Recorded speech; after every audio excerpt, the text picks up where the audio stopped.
કોઈ બી સિગ્નલ નથી આવતા. હમણાં જ મને 1 કિલો ફ્રેશ પાલકનો ઓર્ડર મળ્યો. મોટું થાય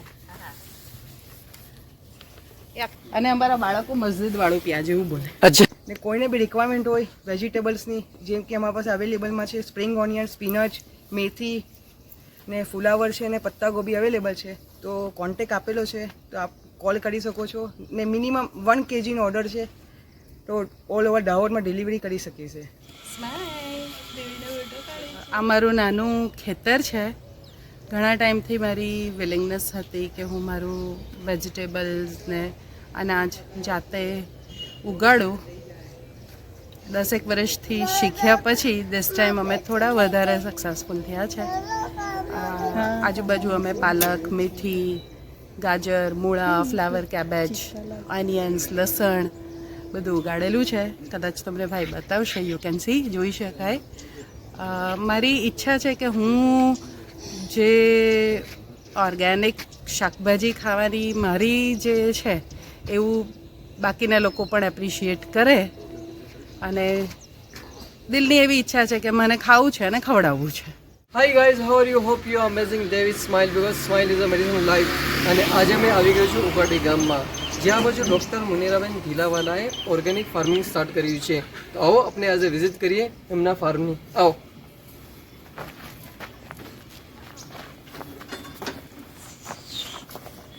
જે આપણી જોડે છે ડૉક્ટર મુનિરાબેન ઘીલાવાલા, જે એમનું ઓર્ગેનિક ફાર્મ સ્ટાર્ટ કર્યું છે એના વિશે બતાવશે. આંબાથી શરૂ કરીએ. ઓકે. તોતાપુરી કેરીના આંબા છે. ઓકે. આ બંને આંબા મને લોટ ઓફ મેંગો આપે છે દર વખતે. એ દરેક કેરી બહુ જ મસ્ત હોય છે. તમે એક વખત ઉનાળામાં આવજો. શ્યોર, આવીશું હવે તો. એ ટાઈમે જ્યારે કેરીઓ લાગી હોય. આ કેસર છે. કેસર. મારું જે ઓર્ગેનિક ફાર્મિંગ કરીએ છે ને ભાઈ, એના માટેનું કમ્પોસ્ટ બનાવીએ. ઓકે, અહીંયા બાજુ જ. આ બધું છાણિયું ખાતર છે, જેમાં વર્મી કમ્પોસ્ટ બનશે. એટલે આની અંદર અળસિયા નાખીએ છીએ, અને એના અંદરથી જે કમ્પોસ્ટ તૈયાર થાય, જે રેડી થાય, એ અમે અમારા વેજીટેબલમાં નાખીએ. ઓકે. કોઈ બી કેમિકલ નહીં યુઝ કરતા તમે? કેમિકલ, કોઈ પેસ્ટિસાઇડ્સ કંઈ બી યુઝ નહીં કરતા. અમારા મોટાભાઈ છે વરસિંગભાઈ. હા, વરસિંગભાઈ આગળ આવી જાઓ. વરસિંગભાઈ પાસે હું નાનીથી મોટી થઈ છું. વર્ષો સુધી આ અમારા ફેક્ટરીના કારીગર હતા. આ છે ને પાલક બાંધવાના કારીગર છે. ઓકે. એટલે બહુ ઊંચી બિલ્ડિંગોમાં બી પાલક બાંધવા માટે બધા વરસિંગભાઈને યાદ કરે. આ કારીગર માણસ એવું છે કે ગમે એટલી ઊંડાઈમાં જઈ શકે અને ગમે એટલી ઊંચાઈ પર બી જઈ શકે. આ રામફળ છે. ઓકે, રામફળ. ઓહો. અમરત કહેવાય આને ગુજરાતીમાં. ઓકે. હજી મોટું થશે, ઓકે. પછી ધીમે ધીમે ગ્રીનમાંથી થોડું ગોલ્ડન થશે. આ બધું જ અમે જે ઝાડ 10 વર્ષ પહેલા નાખેલા હતા, એનો ગ્રોથ છે. રિસેન્ટલી નોર્મલી અમે મકાઈને ઘઉં ઉગાડતા હતા. મકાઈને ઘઉં? હા, એટલા વર્ષોથી મકાઈને ઘઉં. તો તમે કેટલા વર્ષથી ફાર્મિંગમાં છો? 10 વર્ષથી. તો પહેલેથી તમારો શોખ હતો ફાર્મિંગનો? શોખ તો મારા પપ્પાના ટાઈમથી હતો, હું જ્યારે બહુ નાની હતી. અચ્છા, ઓકે. અમારું એક રાબદાળમાં ખેતર હતું, જ્યાં અમે ઘઉં ને ચણા ઉગાવતા હતા. અને અમે બહુ નાના છોકરાઓ જેટલા હતા ત્યારથી ત્યાં જતા હતા. ઘરના ઘઉં આવતા હતા, ખાંડીને હલીમના ઘઉં બનાવતા હતા. ઓકે. ઘરની ચણા આવતા હતા તો એની દાળ બનાવતા હતા. એટલે હવે આ છોકરાઓ બી આવે જ છે. ઓકે. આ અમારી નેક્સ્ટ જનરેશન છે, જેના અંદર બી અમે આ ડેવલપ કરતા જઈએ. ફર્સ્ટ સ્ટ્રોબેરી છે જે રેડ થવાની શરૂ થઈ, એટલે દિલ ગાર્ડન થઈ ગયું. આજે સવારે આવ્યા હતા. આ કાચી છે જી. Most of each and every plant પર લગભગ દરેક સ્ટ્રોબેરી લાગેલી છે. સ્ટ્રોબેરી 4-5 લાગી છે. ઇન્ટરક્રોપિંગ ફાર્મિંગ છે. ઇન્ટરક્રોપિંગ. મરચા લાગવામાં વાર લાગશે, તો આના પહેલા પિયાજ નાખી દો. પિયાજ પહેલામાં લીધી. અચ્છા, ઓકે. પ્યાજ બી નાખેલું છે. 75 ડેઝમાં અમારે પિયાજ મળી જશે. ઓકે. પ્યાજ અલગ અલગ બેચમાં નાખેલું છે, એટલે અમુક રેડી છે, અમુક ગ્રોઈંગ છે. કે અને એના પછી આ બધા વચ્ચે વાળા મરચા છે અને પ્યાજ છે. આ વચ્ચે પ્યાજ ઓકે. અને અહીંયા બધું સ્ટ્રોબેરી છે. ઓકે. અને હવે એનથી આગળ જઈએ તો અહીંયા ટામેટાની વાડી છે. ઓકે. એની ઉપર આ કાચા ટામેટા લાગેલા દેખાય છે. ઓકે. આર્યા. જો આમાં કેમિકલ કે ખાતર કઈ નાખતા તો જલ્દી ઉગી જતા, ફટાફટ ઉગી બી જતા અને પાકી પણ જતા. પણ આનો ગ્રોથ કમ્પેરેટિવલી સ્લો એટલે છે કેમ કે આ કમ્પ્લીટલી ઓર્ગેનિક છે, કે છાણિયું ખાતર નાખેલું છે, એટલે એ શાંતિથી ઉગે છે. અને અહીંયા બાજુ જીવશે એટલે આ ટમેટું મહિના 2 મહિના સુધી ખરાબ નહીં થાય. અને આ ભાજી નાખેલી છે, મેથીની ભાજી બી નાખેલી છે. આ એક પત્તાને હાથ લગાડીને બતાવું તમે. આ છે ને રેશમ જેવી ફિલિંગ આપશે તમને. ઓકે, એકદમ જ સોફ્ટ. એટલે આ મેથીને કટ કરીને આની જે ફ્લેવર હોય ને એ ઘણી વખત હું મારા ક્લિનિક લઈ જાઉં તો મારે ત્યાં વેઇટિંગમાં બેસેલા બધાને બી એની સ્મેલ આવે ઓકે. કે કંઈક બહુ જ સરસ તમે લાયા છો. આ પણ ઇન્ટરક્રોપિંગ છે ભાઈ. Okay. એટલે બેડની ઉપરની સાઈડ ટામેટોસ છે ઓકે. અને વચ્ચે વચ્ચે અને પાલક બી છે. આ પાલક. આ પાલક તમે કાચી ખાઈ શકો, એક તોડો ને ખાઓ. આ છે ને આપણે ઘઉં ઉગાડીએ ને ભાઈ એમાં વચ્ચે થતું હોય અને આપણે આપણી લેંગ્વેજમાં ચીલની ભાજી કહીએ. ઓકે. હા, બથુઆ કહેવાય છે ને. આ ભાજી છે ને એનું પત્તું જાડું હોય અને આ બહુ જ આયર્ન રિચ ભાજી છે. ઓકે. આ ભાજી જનરલી આપણે તોડીને સૂકવી બી દેતા હોઈએ. મારા દાદી બી એવું કરતા હતા. ઓકે. ને પછી આની ભાજી આખું વર્ષ રહે ને ખાઈએ. આ બહુ જ હેલ્ધી વેજીટેબલ. આ બેન અમારે બહુ મહેનતું છે. ઓકે. એટલું સુંદર ધીમે ધીમે શાંતિથી કામ કરે. જુઓ આ એમની તલવાર છે, બતાવો.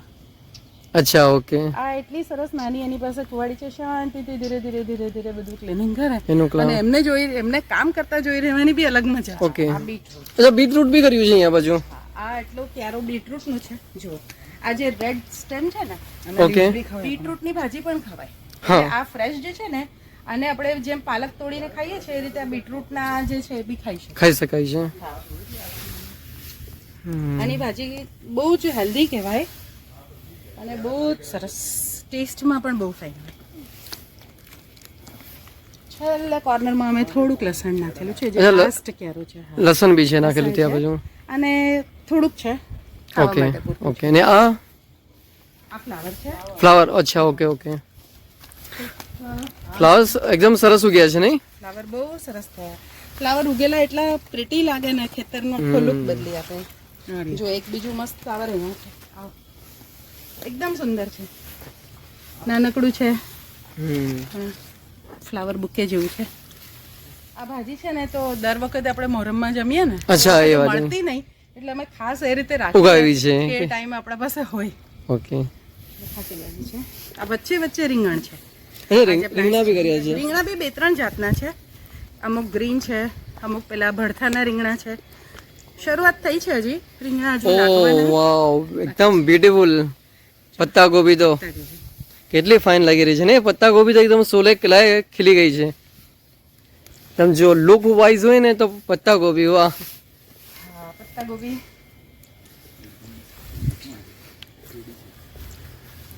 તમે કઈ બુકે ના હોય મૂકેલો એવું લાગે છે. અને અમે બુકે જેમ આપીએ જ છે. અચ્છા. ઓકે. ઓનિયનનો પ્લાન્ટના અંદર એનું એક જે વચ્ચેનું સ્ટેમ હોય ને એના અંદર આ રીતે ઉપર બડ લાગે અને આ જે બડ છે હવે ધીરે ધીરે થોડું મોટું થશે. એ પછી ખુલી જશે. એ ખુલશે એટલે એના અંદરથી થોડા બીજ નીકળશે. ઓકે. જે કલોંજી. ઓકે. એ જે આપણે રેગ્યુલર લઈએ છીએ. આપણે મધ ને કલોંજી ખાતા હોઈએ. ઓકે. એ. આ લગભગ અમુક ઘણા બધા એના ઉપર હવે કલોંજી લાગી ગઈ છે અને અમારા બાળકો મસ્જિદ વાળું પ્યાજ એવું બોલે. અચ્છા.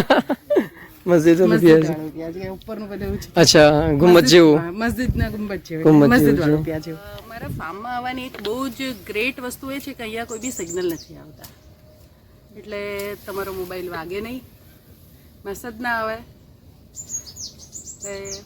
અહીંયા અવાજ શેનો આવે? ટ્રાફિકનો નહીં, ખાલી ચકલીનો આવે, બર્ડ્સનો આવે, હવાનો અવાજ આવે,